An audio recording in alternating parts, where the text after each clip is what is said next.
Bienvenue sur Le Fil, le podcast des formatrices et des pros de l'accompagnement qui veulent construire un vrai business. Un business qui attire, qui transforme et surtout qui rapporte. Tu es une vraie badass et tu as un talent fou pour transformer la vie de tes clients. Mais côté business, tes résultats ne sont pas encore tels que tu pouvais les imaginer. Bref, tu veux plus de clients, plus d'argent et accessoirement plus de liberté dans ton activité ? Bouge pas, tu es au bon endroit. Moi, c'est Céline Pinto, je suis mentor business des formatrices, coachs et pros de l'accompagnement depuis 2020. Ici, je te partage chaque semaine des stratégies concrètes, des clés activables et surtout de la clarté. Sur Le Fil, tu vas découvrir qu'il existe une autre façon de vendre tes accompagnements. Tu vas apprendre à vendre ta valeur et pas juste ton temps. Tu vas structurer ton activité pour avoir plus de clients, plus de revenus, plus de liberté. Bref, sur Le Fil, je te bouscule, je te fais réfléchir, je te fais passer à l'action. Je suis perchée et stratégique. Et ici, on a le droit d'être les deux. Si tu veux reprendre le pouvoir sur ton business, te sentir puissante, souveraine, alignée et enfin assumer ton expansion, accroche ta couronne, on commence maintenant. Hello, j'espère que tu vas bien. Je suis trop contente de te retrouver pour cet épisode de podcast. Pourquoi ? Tout simplement parce que aujourd'hui, c'est un jour spécial. Aujourd'hui, c'est le 50e épisode de Le Fil, le podcast. Oui, tu vas avoir 40, mais il y a 10 épisodes hors série d'été, donc ceux-là, je les compte. Ça fait 50 épisodes. Et je peux t'assurer qu'il y a un an, parce que oui, aujourd'hui, c'est les 1 an du podcast. Ça fait 1 an que Le Fil, le podcast existe et je suis tellement fière de moi. Parce que, pour tout te dire, il y a 1 an, quand je me suis lancée dans cette aventure, ça faisait déjà 2 ans que je procrastinais la création de ce podcast, que j'en avais super envie. Et je me disais honnêtement que jamais je tiendrais la diffusion régulière d'un épisode de podcast tous les vendredis à 8h. Pour moi, c'était sûr que j'allais pas tenir.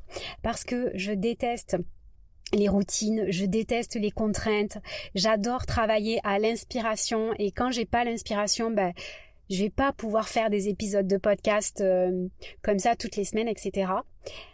Mais force est de constater que j'ai trouvé l'inspiration, j'ai trouvé la force pour faire 50 épisodes. Donc si tu comptes bien, ça veut dire que j'ai raté 2 semaines. J'ai raté 2 semaines d'épisodes puisqu'il y a 52 semaines dans l'année et que je suis à 1 an.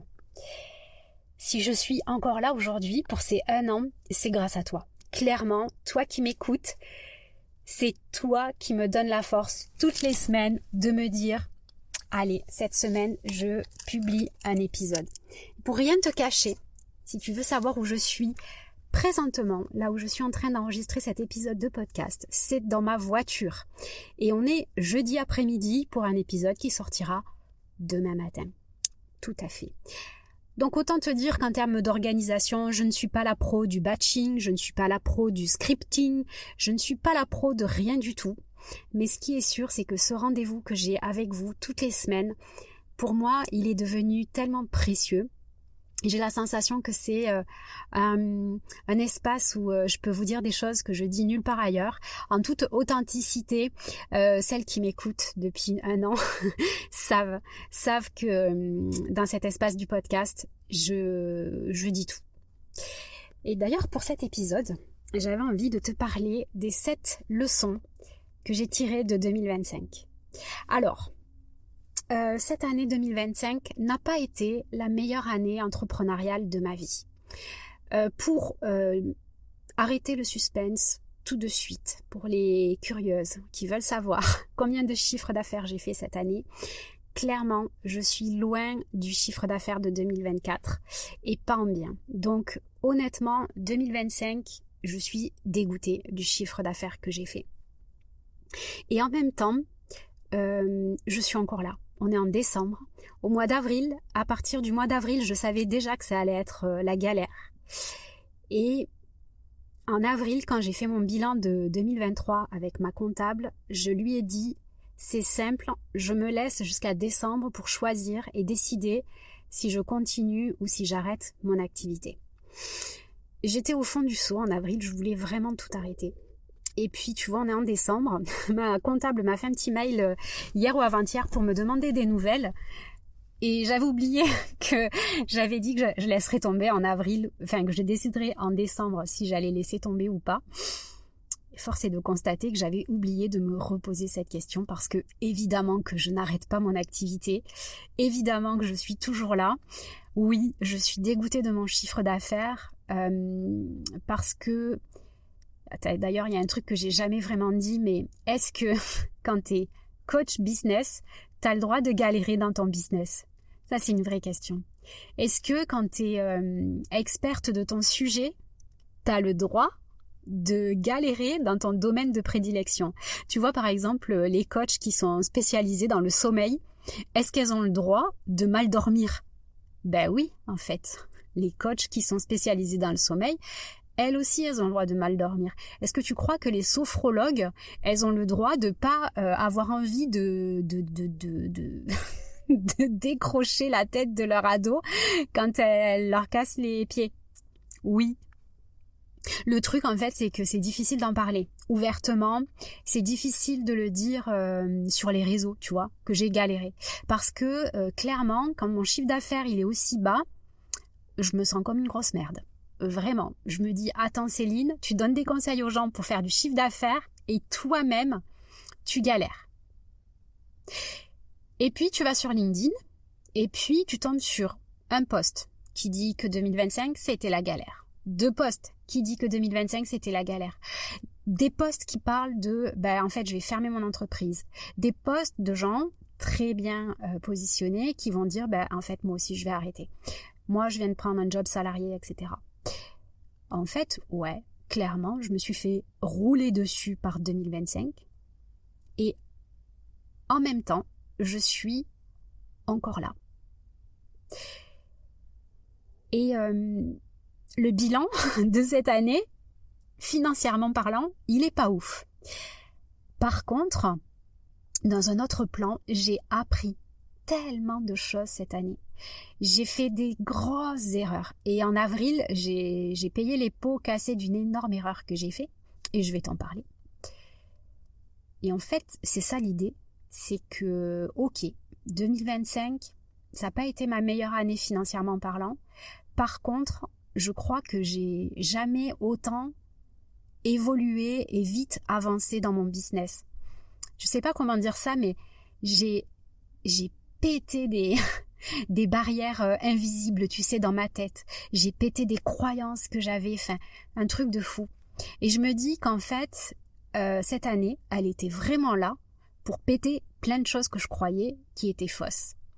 Ok, j'ai pas fait mon chiffre, mais j'ai appris. C'est pour ça que dans cet épisode, je vais l'appeler les 7 leçons que 2025 m'ont appris.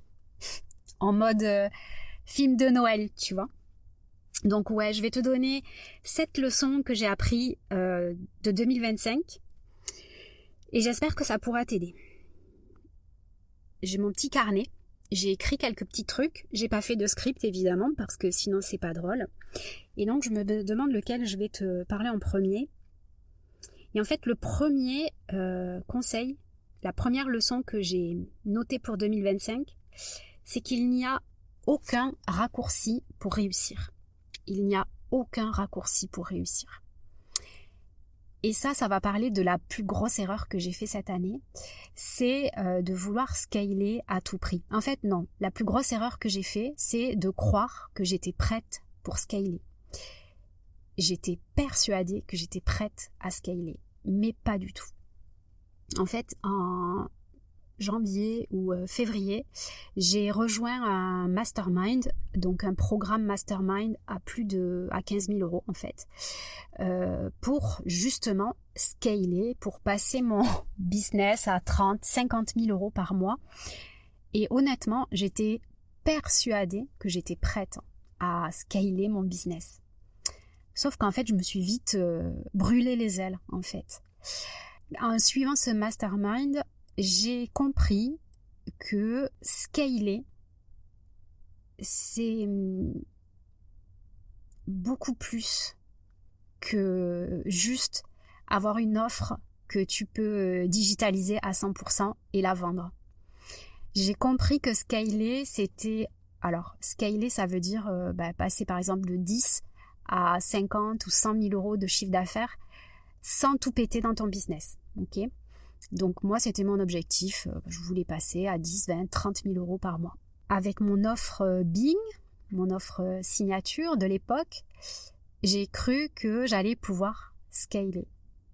Sauf que ça n'a pas du tout fonctionné. Donc j'ai fait tout ce qui était indiqué dans le mastermind, j'ai suivi toutes les étapes, j'ai dépensé beaucoup d'argent en publicité. Oui, parce que scaler, ça veut dire faire beaucoup de pubs. Jusqu'au moment où je me suis brûlé les ailes, où je voyais bien que ça fonctionnait pas en fait.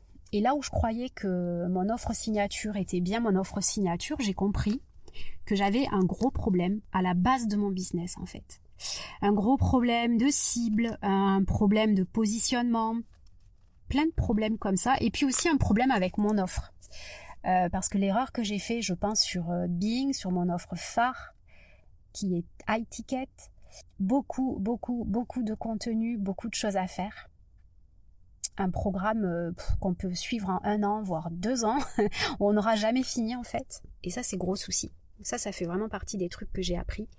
Le problème quand tu as un programme comme ça qui est super dense, c'est que déjà tu vas garder les clients longtemps, mais en plus de ça, ça donne pas des résultats tangibles dans ton activité. Et donc là, j'ai bien compris que mon offre signature, son objectif, c'était pas de jeter tout ce que je sais dans une offre à étiquette, c'est de modéliser mon offre pour un client idéal qui a une problématique spécifique et qui doit aller d'un point A à un point B. Et en fait, je n'ai pas réussi à scaler parce que tout le contrat de base, c'est-à-dire l'offre, le positionnement et la cible, dans mon offre Bing, n'était pas du tout calé. Ça veut dire quoi clairement ?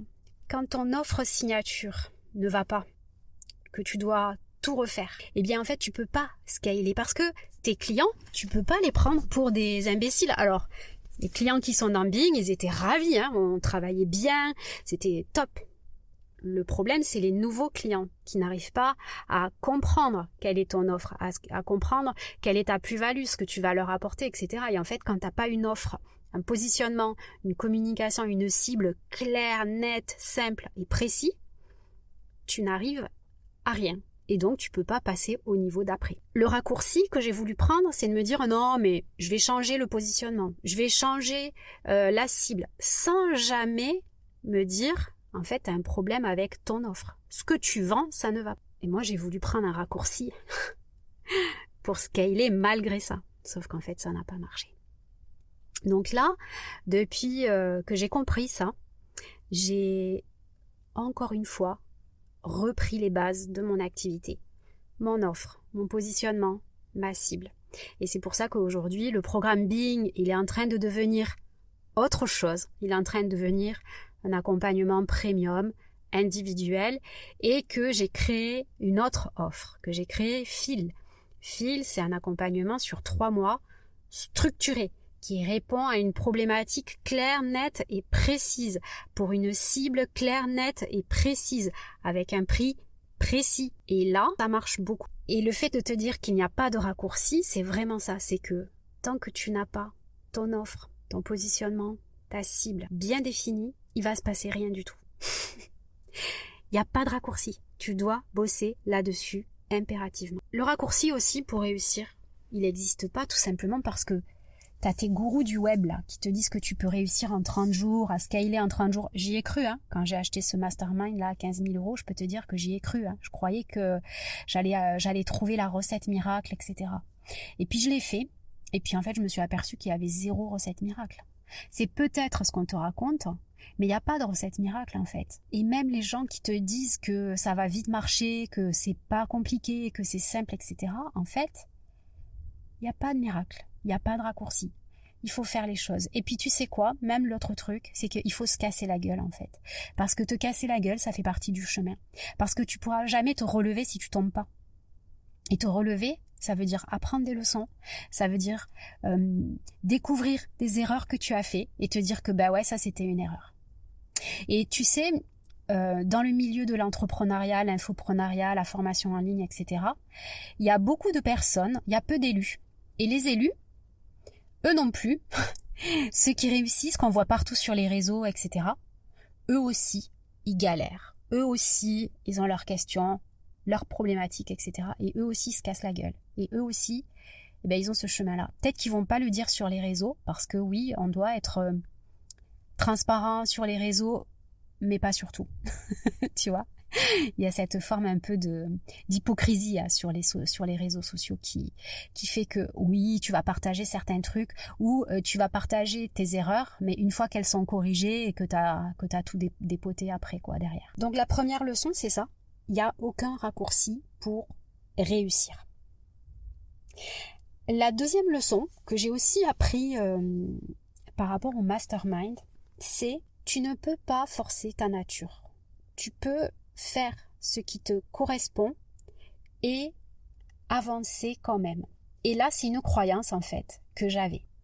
En suivant le mastermind, on me disait il faut que tu fasses du setting, il faut que tu fasses des rendez-vous de closing et il faut que tu vendes comme ça. Je déteste faire du setting. Donc le setting, qu'est-ce que c'est ? Ça veut dire aller sur les réseaux sociaux, chercher des signaux d'intérêt de la part de tes clients, futurs clients, envoyer des messages privés ou voir des messages à froid, mais moi je déteste ça aussi, encore plus, et en gros prospecter par message, prospecter en DM pour vendre.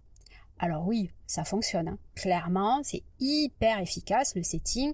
Si tu envoies 100, 200, 300 messages par semaine, dans le lot, tu vas avoir des gens qui vont vouloir acheter tes offres, obligé. Sauf que moi, je déteste faire ça, mais j'aime pas en fait. J'aime pas passer ma journée à voir qui c'est qui a commenté mes posts, qui c'est qui peut être potentiellement intéressé, envoyer des messages privés à des gens. Ah Concon, j'adore ce que tu fais. Hein.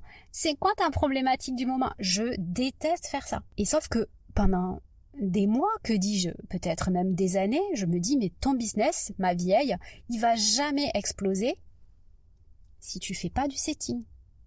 Si tu fais pas de la prospection, en fait, t'es obligé de passer par là, t'as pas le choix. Et puis un jour, j'ai commencé à m'intéresser au human design. Et puis aussi, j'ai lu un bouquin, Exploite ta zone de génie de Laure Daudier. Elle fait partie des personnes que j'aimerais trop inviter sur le podcast en 2026. Où en fait, il faut exploiter ta zone de confort. Rester dans ce que tu aimes faire, ce que tu sais faire de mieux. Et alors moi, il y a un truc que j'adore faire, c'est produire des contenus. J'adore faire ce podcast. J'adore publier des posts. J'adore écrire des posts. J'adore faire des newsletters. J'adore faire des tunnels de vente. J'adore créer des offres. Ça, c'est ma zone de génie. J'adore faire ça. Ben, je me suis dit, attends Céline, ce que tu vas faire en fait, c'est ça. J'adore aussi animer des masterclass. Tu vas faire ce qui te plaît. Tu vas arrêter de faire du setting. Et le temps que tu perds à culpabiliser parce que tu devrais faire du setting mais que t'en fais pas, tu vas le passer à créer des posts, à créer du contenu, à créer des épisodes de podcast, à organiser des masterclass et tu vas voir les clients, ils vont arriver. Ah ouais. Et en fait, c'est ce qui s'est passé. J'ai arrêté de faire du setting en me disant, moi, c'est bon. Dans mon business, je fais plus de setting. Et j'ai pu avancer. J'ai pu vendre sans faire un seul message de prospection. Et là, j'ai compris en fait que je perdais du temps avec les trucs que j'aimais pas faire. Alors attention, il y a un petit disclaimer à faire là-dedans parce que peut-être qu'il y en a certaines d'entre vous qui aiment la loi de la manifestation, la loi d'attraction, l'abondance, etc. Et que si tu désires fort l'abondance, elle va venir toute seule. Moi aussi, je crois à ça, mais je crois encore plus au pouvoir du passage à l'action, d'accord ? Donc, ok, j'aime pas le setting. J'aime pas faire ça. Par contre, je vais compenser par autre chose. Je vais mettre en place d'autres actions avec lesquelles je me sens à l'aise, confortable et que ça me plaît pour vendre. Tu vois, le but, c'est pas d'arrêter de faire un truc et d'arrêter de faire un truc en se disant ça va marcher. On me fait pas dire ce que j'ai pas dit. D'accord, ma cocotte ? Fais ce qui te correspond et ne va pas contre ta nature. S'il y a quelque chose que tu détestes faire par-dessus tout, Bon, évidemment, ta compta, t'es obligé de la faire. Je suis désolée, mais ça, t'as pas le choix. Ou alors, tu la délègues. S'il y a quelque chose que tu n'aimes pas faire par-dessus tout, trouve autre chose qui peut le remplacer et qui peut te permettre d'avoir les mêmes résultats. Et alors ça fait vraiment partie de la 3e leçon que j'ai prise cette année. Ce que tu crois comme vrai est peut-être faux. Et là, j'ai pris des claques cette année où il y a des trucs que je croyais vrais qui sont peut-être fausses. Du genre, il faut absolument faire du setting pour vendre. Il faut absolument mettre tout ce que tu sais dans tes programmes pour que tes clients ils soient contents. En fait, plus t'enlèves de trucs dans tes programmes, plus tes clients ils sont contents. Et cette année, elle m'a fait m'asseoir sur des croyances que j'avais. Je vais pas dire des croyances limitantes, mais des trucs que je croyais aussi vrais que 2 + 2 ça fait 4. Des trucs du genre, si tu veux vendre, il faut que tu fasses du setting, il faut que tu prospectes. Mais en fait, c'est faux. Tu peux vendre autrement. Tu peux vendre sans faire du setting, sans faire de la prospection. Alors, quand j'ai compris ça, que des choses que je croyais aussi vraies que 2 + 2 font 4, je me suis dit, quand je veux faire un truc ou quand je me dis je dois faire ça, je vais m'interroger. Attends, tu dois vraiment faire ça, Céline? Est-ce que tu n'es pas encore en train de croire que c'est ça que tu dois faire? Là, j'ai remis en question des choses que je croyais vraies dans l'entrepreneuriat. Tu sais, c'est comme quand tes parents, genre, t'es enceinte, t'as pas d'enfant encore, et tu te dis, ouais, moi, mon enfant, il ira jamais sur les écrans, patati patata. Et là, en fait, tu vas au resto avec tes potes, t'as un gamin qui a 18 mois au resto, et là, qu'est-ce que tu fais? T'ouvres YouTube, tu mets trop, et ton gamin, il est tranquille dans sa poussette pendant 40 minutes. Toi, tu es là tranquille avec tes potes. Et tes principes sur ouais, moi, mon fils, il regardera jamais la télé. Non, en fait, non. Si tu peux avoir 40 minutes de tranquillité quand tu es au resto avec tes potes. Et ce que je veux te dire, je digresse. Ce que je veux te dire, c'est que ce que tu crois vrai avant d'avoir un enfant, ça devient faux quand tu as un enfant. Là, en fait, cette année, j'ai l'impression que j'ai appris à devenir une entrepreneur. J'ai appris la résilience de l'entrepreneur. J'ai aussi appris que faire moins de chiffres, ça veut pas dire que mon entreprise elle a moins de valeur. J'ai appris que c'est pas mon chiffre qui me définit. J'ai appris aussi à vivre avec cette idée de je manque de thunes. J'aimerais avoir plus de thunes. Et c'est un gros problème en fait dans ma vie si j'ai pas de thunes. Alors qu'en fait, non, c'est pas un gros problème, c'est gérable, c'est un truc qui se gère. Et là aussi, quand j'ai compris ça, quand un jour mon mec m'a dit « T'inquiète pas Céline, on va y arriver, on a plein de choses en arrière-plan, etc. On a plein de sécurité en fait. Don't worry. Ok, c'est chiant, c'est la galère, c'est la merde, mais en fait, c'est ok. » Et là, j'ai ouvert d'autres lunettes. J'ai mis d'autres lunettes et j'ai regardé les trucs différemment. Quand tu es entrepreneur, il faut que tu fasses attention aux lunettes que tu portes. Et des fois, il faut te dire, attends, est-ce que ces lunettes, elles sont pas pleines de jambon et est-ce qu'il faudrait pas que je les change? Tu vois? Donc ça, c'est la 3e leçon. Ce que tu crois comme vrai, c'est peut-être faux. Il y a un autre truc. Une autre leçon que j'ai appris, c'est, je l'ai noté comme ça, c'est un peu con, mais je l'ai noté comme ça. Pas d'offre, pas de vente. Dans la mesure où j'aime pas prospecter, d'accord? Donc j'aime pas faire des messages en direct et prospecter, voilà, en message privé sur LinkedIn, Instagram, etc. Si je n'ai pas d'offre à vendre, je ne vais pas vendre. C'est-à-dire que naturellement, les gens, ils vont pas venir acheter tes offres. Encore moins si tu n'en parles pas. Et ça, c'est ma mentor Anne-Valérie qui dit ça. Vendre, c'est avoir une offre et l'offrir. Vendre, c'est avoir une offre et l'offrir. Et c'est que en cette fin d'année que j'ai appris cette leçon, dans le sens où je publie énormément sur les réseaux, tu le sais, hein, sur LinkedIn, je publie quasiment tous les jours.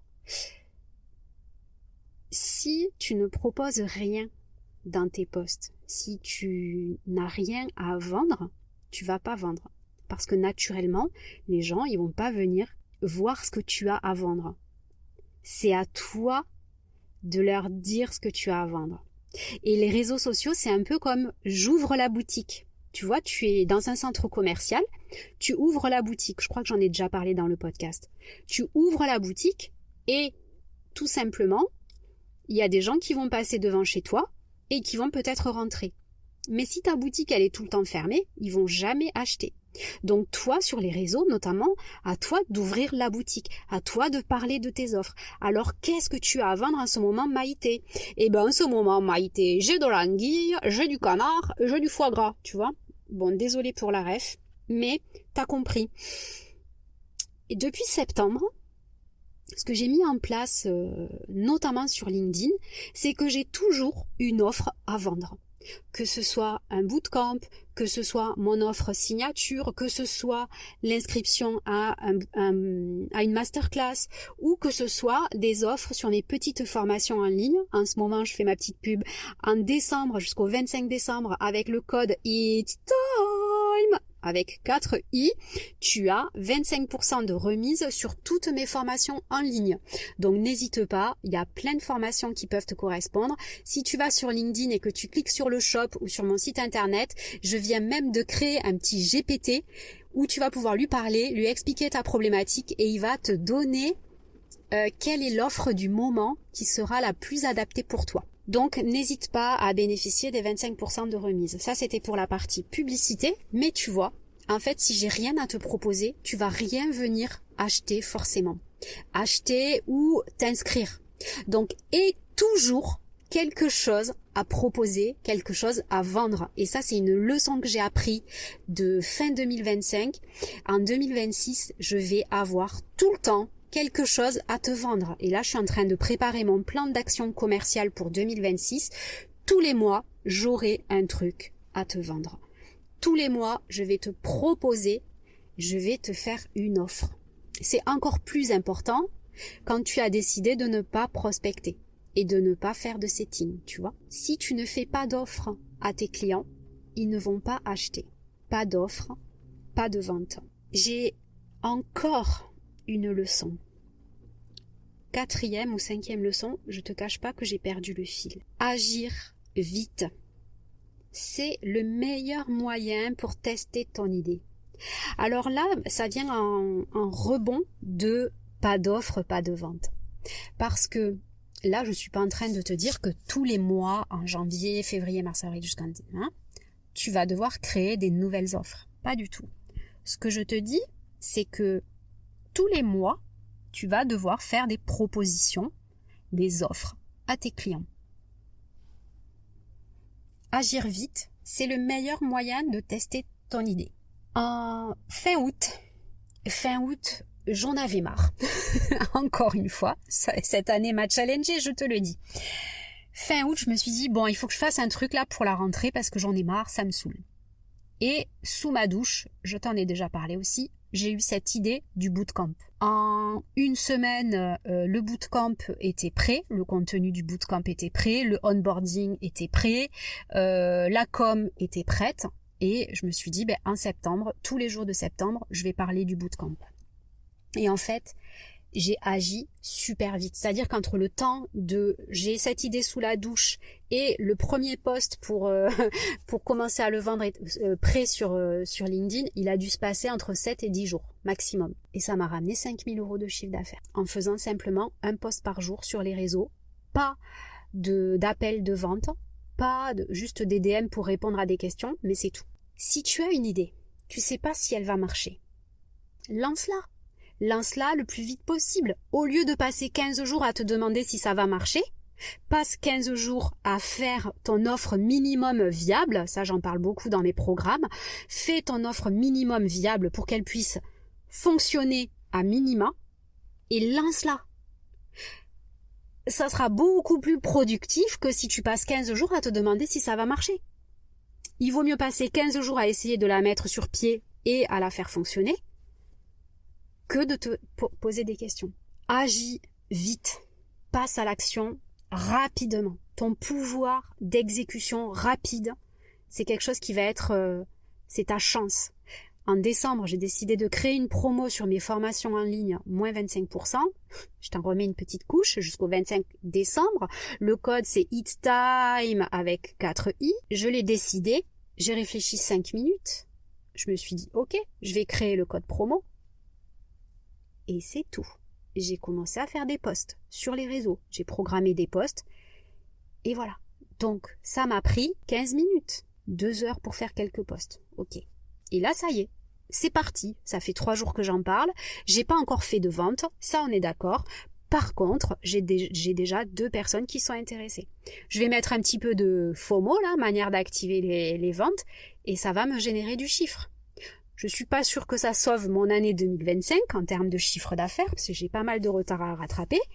Mais voilà, j'agis vite. Je veux savoir si c'est une bonne idée, j'agis vite. L'avant-dernière, donc on est à la 6e leçon.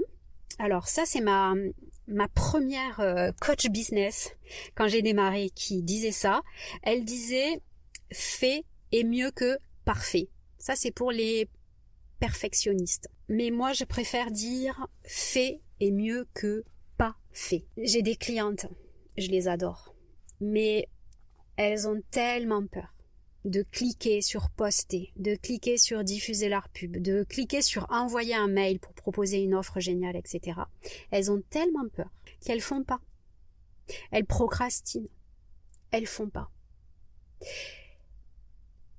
C'est même pas une question de perfection, hein, de perfectionnisme. C'est une question de, elles ont tellement la trouille qu'elles passent pas à l'action. Et ça, c'est terrible parce que quand tu as une idée, que tu l'écris, que tu avances, que tu imagines comment ça pourrait marcher, et que juste au moment d'appuyer sur le bouton ou de faire les dernières étapes, là tu t'arrêtes parce que tu as toutes tes croyances, toutes tes peurs, tout ton syndrome de l'imposteur qui viennent te péter les rouleaux, là, trop dommage. Alors n'oublie pas ça, fait c'est mieux que pas fait. Ouais, tu vas faire des boulettes. Si tu savais le nombre de fois où j'ai changé mon profil LinkedIn cette année, mais c'est impossible, je dois avoir changé peut-être 50 fois de profil, et d'ailleurs je l'ai encore changé hier. Mais si j'attends d'être parfaite, si j'attends que toutes les conditions soient réunies, d'avoir répondu à toutes les questions, etc. pour faire une nouvelle bannière LinkedIn, ben je le fais jamais, donc ça avance jamais, tu vois. Donc fais les choses, passe à l'action, agis, fais. Tu vas te tromper. Ok, bah c'est pas grave, écoute, hein, t'as des offres qui vont pas marcher, mais tant pis. C'est comme ça, c'est la vie, c'est le business. Il n'y a pas de raccourci, c'est la leçon numéro 1.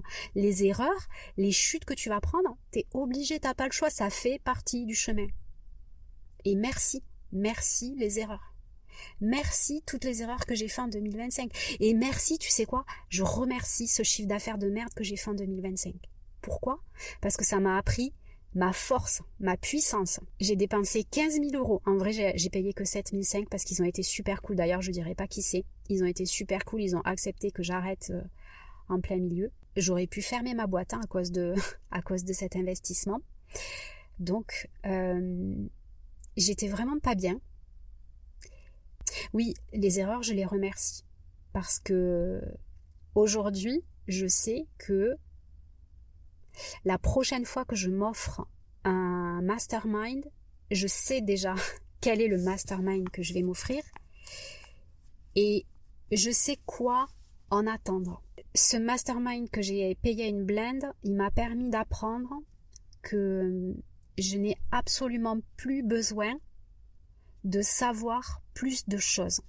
Je sais exactement tout ce que j'ai à savoir pour passer mon business à 30, 50, 100 cas par mois. Je le sais. La question, elle n'est pas dans ce que je sais, elle est dans ce que je suis, dans ce que je crois.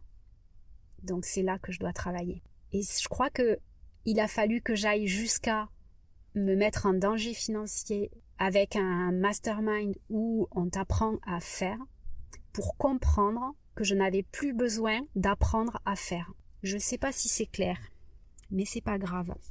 Fait est mieux que pas fait. Fais les choses. Et on arrive à la dernière leçon que j'ai apprise cette année. Elle a un peu rien à voir avec les autres, mais je voulais quand même la noter. C'est le client est roi.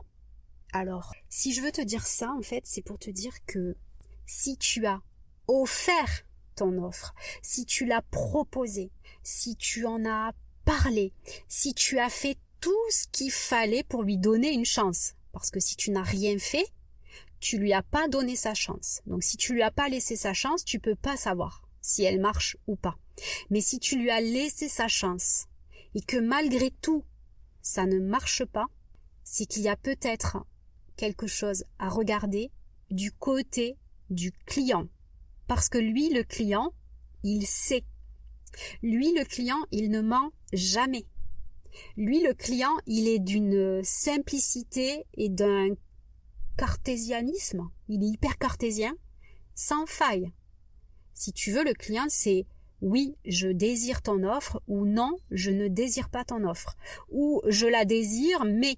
Et peut-être que si tu as donné ta chance à ton offre et que malgré tout ça ne marche pas, va parler à tes clients ou à tes non-clients. Va leur parler. Tu vas comprendre plein de choses parce que ils ont une analyse implacable d'une d'une vérité sans faille sur tes offres. Ils vont te dire des choses que même pas t'avais imaginé. Et ça, c'est ouf. Parce que quand ils te disent ça avec leurs mots, parce que pour eux, c'est tellement évident. Mais toi, tu l'avais même pas vu. Tu sais, c'est comme l'histoire du bébé qui est trop beau quand c'est le tien. Mais que peut-être qu'il n'est pas si beau que ça dans la vérité. Mais toi, c'est ton fils ou ta fille, tu l'adores, il est magnifique ton bébé. Mais ton offre, c'est pareil. Mais quand tu vas présenter ton bébé au reste de la famille et que tu vois la tête de tes copines qui osent pas te dire « Ah mais ton bébé, il a une tête bizarre », c'est horrible quand même. C'est horrible comme image, désolée. En fait, là, ton client, il va oser te le dire. Il va pas avoir peur de te le dire. Donc, si tu sens qu'il y a un problème avec ton offre, va voir du côté de tes clients.